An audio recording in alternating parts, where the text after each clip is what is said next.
Hello, everyone, and welcome to the second webinar in GGO's March webinar series. My name is Andrew Wilson, and I'm a graduate of Brock University's Cool Climate Oenology and Viticulture Institute's undergraduate program.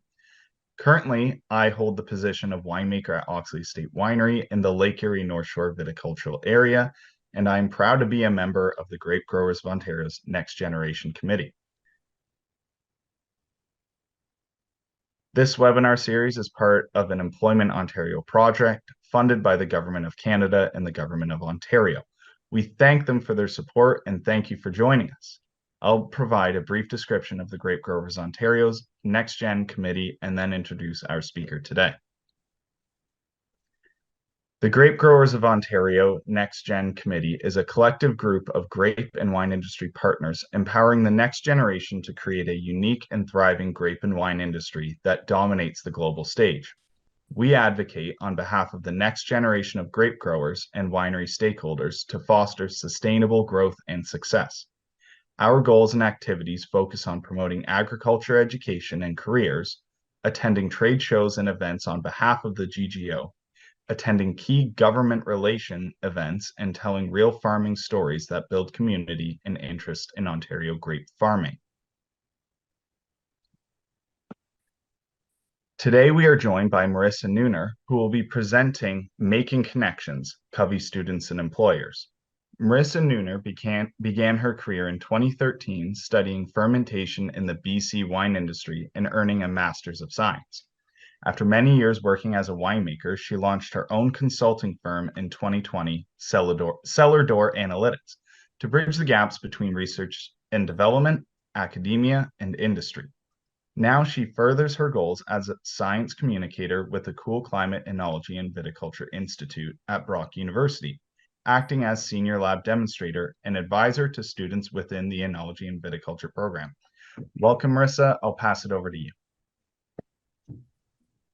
Great, thanks so much, Andrew.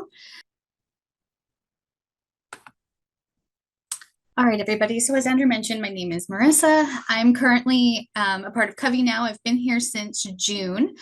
And my role at COVI is being rapidly expanded so that I'm not only the senior lab demo working side by side with the students in the Oenology and Viticulture program, but I've also expanded my role to be a PCS instructor, which essentially is our professional continuing studies arm at COVI, so that I can further my reach in terms of my connections in Ontario, just because, as Andrew mentioned, I am from BC.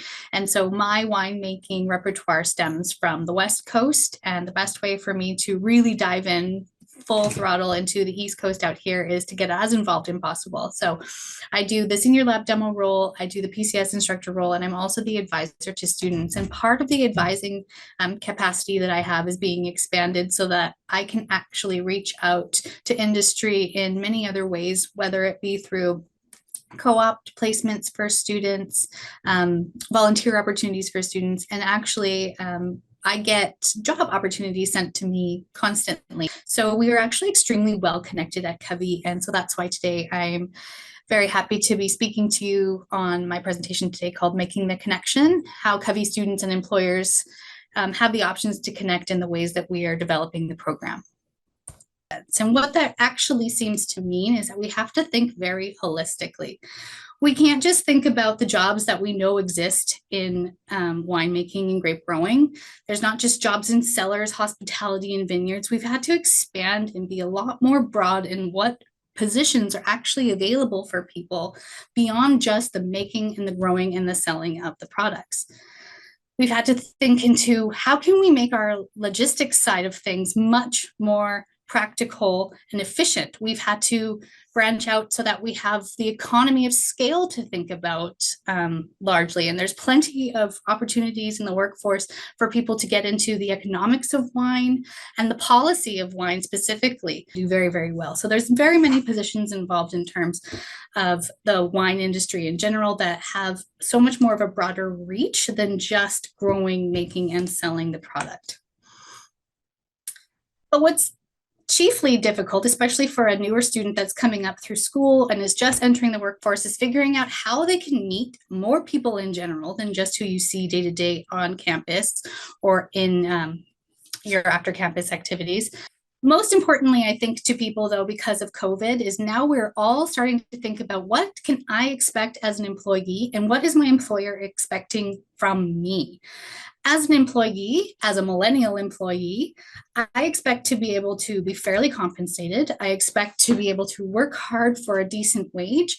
I expect to be able to work in a safe environment with people that are appropriate and welcoming and hard workers themselves. And I expect to be able to have conversations with my employer that, if they are difficult, do not have negative repercussions simply because I'm voicing my opinion.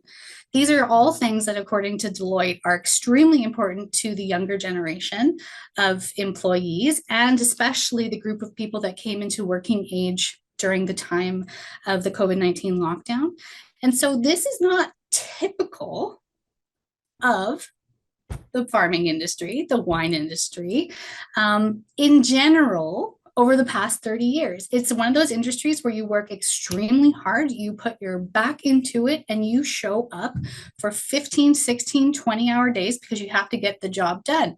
And so when you have this ethos of extremely hard work proves that you can be in this industry with a new batch of employees who really want balance and they want to be fairly compensated, there's a lot of conversations that need to be had to make sure that the right people are coming into the industry that understand that there will be days that we have to work extremely hard and get extremely dirty because it's what farming demands. And there will be days where all of that pays off. There's a bit of a disconnect with students coming in from COVID that are used to being at home and that don't have the practical application of their education, that we need to break that barrier down a little bit. So employee expectations and employer expectations need to be a bigger conversation that everybody is willing to have. And that's a large part of what I play with students so that their expectations can be mediated and employers' expectations of those students can be mediated so we can all meet in the middle, especially because now our colleagues, the younger generation, is starting to grow into those management positions, and they will actually have more of an understanding of wanting that work-life balance. And so those conversations are becoming more easy to have just across the board in the industry. But I want to emphasize that it is very important that in terms of what an employee and employer expect of one another is communicated. Ultimately, what this really just all boils down to is we've seen in the last 5 years during the COVID era that when we connect more, jobs are becoming more accessible. And that is how we are keeping our workforce strong and keeping the amount of jobs available, despite the fact that the world kind of flipped upside down for a little bit. And despite the fact that the weather events are rapidly changing how we have to all do our jobs, because we are connecting more, when we have more conversations, when we are more trustworthy and truthful about the realities of what we're all dealing with, jobs become more accessible because we actually put the right people in the right places. How can COVI and by extension Brock, which really means me, help connecting everybody so that the jobs become more accessible? COVI regularly, it's usually on average about once a month, hosts an industry night of some sort that is given by either one of our suppliers, whether it be a Scott Labs, Vine to Vintages kind of situation, or an industry rep, like say someone that has been a graduate of the program and has gone off to work in industry and wants to come back and connect with students. We have so many opportunities for people to meet with industry one-on-one so that the industry partner can actually highlight how they are innovating in the changing economy and how they're innovating despite all the climate crises, while we can give them access to the students that we think are the best and the brightest so that they can make that connection before they even graduate. They're a great way in a low pressure environment to meet with people from industry, meet with the people that are attending from COVI, and just see how we truly are all connected. The lecture series is also a great option for people to attend because of who you get to meet. You essentially can introduce yourself to people that are from every realm of our industry academically, whether it be our viticulturalists, our enologists, people that are involved in marketing and policy. We have people that are connected with Ag Canada and Vineland that come in and do these talks. And by participating in the lecture series, you get a chance to meet them and put yourself in front of the people that are doing the student placements in the summer, people that need research technicians, people that are in charge of connecting with industry. Co-op, I'm sure, just because of how COVI is structured and the enology degree is structured, is the biggest way that you're going to be able to meet people in real life while you're working for them and get an actual career boost while you're still in university, because we have so many co-op and internship placements available to our students. We actually have more co-op and internship placements than we do students. So there's so many opportunities that you can kind of trick the system, game the system a little bit, in the fact that just because you aren't a student anymore, you do not lose the option to see what placements are available if you go on Career Zone on the website, which will give you an opportunity to see who's working with COVI in terms of co-op and internship placements, who's looking for staff. And if we run out of co-op students and they're still looking for staff, that is a position that needs filling regardless of whether it's a co-op student or not in a lot of cases. So there's so many career opportunities to be gained based on the partnerships that we have in a co-op perspective that can translate to long-term full-time employment. And many of our students that go through the co-op program and do their placements locally end up working for those wineries long-term. So there's plenty of availability locally. There's lots of co-op placements across Ontario. If you're interested in working in Prince Edward County or elsewhere, there's co-op placements that are far-reaching versus just staying in the Niagara area. And then BC specifically, I've actually just this last week connected 2 people out in BC for co-op placements, and another in New Zealand. So there's plenty of opportunity to do international options of co-op, but those job placements don't just disappear should a co-op student not fill them. So there are great opportunities for you to look at these companies for long-term employment as well. And then lastly, alumni connections and relationships here from our academic arm at COVI is a great network for everybody to know. I have among 300 alumni in our ranks, and we have a mailing list of just our alumni that I can access so that we can send any information out to alumni that would benefit them in terms of the job search. But there also is how the alumni interact with me, and they send me the job applications that they're looking to have filled, because if they're looking for someone that has a particular skill set and I've been mentoring that student for the last 3 years and know they would be a great fit, that's the easiest way to connect people. So because our grads are everywhere in the wine space, that you really don't know who you're going to connect with in the wine world. And by putting yourself out there and experiencing the local wine industry, experiencing the Lake Erie North Shore, experiencing Prince Edward County, you'll find that our grads truly are everywhere, and they know the program inside and out. And they know that if they needed anything from COVI, that they could reach out to me and we would be there for them. So because we are so connected to our grads, they've also stayed with COVI in a very meaningful way. From a social and outreach perspective, we have so many volunteer opportunities locally that essentially get you in the door to participate in all of these events that COVI hosts without having to buy tickets, which means it's extremely affordable. So branching out beyond just production and into the sales, the marketing, and the description of wine globally, it gets you in front of just an incredible amount of people, and you can spend the day with them. So who knows who you might be able to connect with.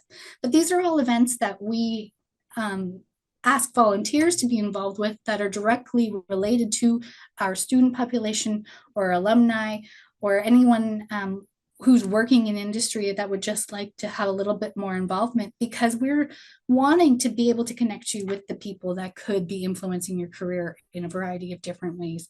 So you want to volunteer with me, please send me an email and I'd be happy to get you connected. Lastly, but certainly not least, as I mentioned in the very beginning, COVI is sent a job posting for industry, I would guess, every day. So if you want to be included in my email list, please send me your email and I can put you in our distribution list, which essentially means that when I do have a job posting, I just blast it to everybody so that they can be made aware of it. Half of these postings do not get posted for the general public because we don't need to post a lot of our jobs formally. So much of our industry, as you all know, is word of mouth. So much of it is who you are connected to. What I'd really love is to spend the rest of the time just discussing everybody else's goals. My kind of thesis statement and the main point that I wanted to drive home is COVI is really intent on reaching out and having access for open communication and dialogue. If I know what path you're on, I can best guide you into a direction of my resources that I have available to help you with your goals. And so my door at COVI is always open, and my email, same thing. So if there's anything that you'd like to connect with, you are more than welcome, and I encourage it. So thank you so much for having me. Awesome. Thank you, Marissa, for the presentation. We will now open it up for any and all questions from the attendees. I don't know, Andrew, if you wanted to speak a little bit about your experience with the Brock co-op program and how you found your position and jobs and, you know, just interaction with employers, that type of thing. Absolutely. I did. I went on quite the journey for my education. My dad told me I could have been a doctor if I'd wanted to. Instead, I did 6 years of winemaking. So I did the Niagara College program first and transferred into the Brock University program. So I've done all the co-ops available in Niagara for wine students. And really, at Brock University, my co-op happened during 2020 harvest. So I was already at home in lockdown with my family, and we have our own winery, Oxley. So that led me straight into my co-op. It was the best option at that point because things were so uncertain. But other students that I went to school with went and they had a lot of really successful co-ops. And I think it's so important to be recruiting the co-op students because they are local to this area, and to retain them within our industry is one of the most important things because some students who a lot of students go over to BC, and where they go and have their first co-op, that's where they're going to start to put down roots because they start to make all of their connections within the industry. And personally, I'm a little bit selfish. I'd like those highly educated students to be remaining in Ontario and helping our industry grow, and especially in a more remote area like Lake Erie North Shore. We need those highly qualified students to stay in our industry and grow with it and help it reach new heights. So that was a really big part, seeing where my fellow classmates completed their first co-ops and where that has taken them in the 4 or 5 years since then. Because you graduate and then you're out in the workforce, and a lot of them have remained in the area. And some, I think I have one friend who's in Scotland doing the distilling program there. Another is out in British Columbia. And even it broke my heart to see it, but one of my classmates, he's working out in BC. He's very successful, but he actually was in the year below me, and he came from the Windsor-Essex County region. So I was knocking on doors trying to find him a COVID in our region so that he might come home and join me down here. So especially if you're someone that's looking towards the future of Ontario wine and growing our regions, uh, recruiting and helping these co-op students find their footing in our industry is a very important aspect. And I think they can bring a lot to you just because they are freshly learning all these things that I'm 4 years out of school. It fades pretty quickly. Uh, so those details that it can bring a breath of fresh air into your organization. And I can't wait until I grow Oxley to the point where I can send Marissa an email and say, add me to that list. I need a student for harvest this fall. So it's quite a journey, and every student has their own path through it. And there's a wild difference in the experiences that some of them will have. One of my friends, he joined the program at 18 at Brock University. So he was 20 and had never been on a farm before. He was from the Ottawa area, and he's been really, really succeeding in the industry and having a great time. But I had to drive him to his first job interview because he didn't even have a car and he didn't know where it was. So it's a really fun time, and the students build a community that you can tap into when you're looking for talent, even once a student's graduated. Mhm. We all know each other, and I think it can be really beneficial having that connection with the university.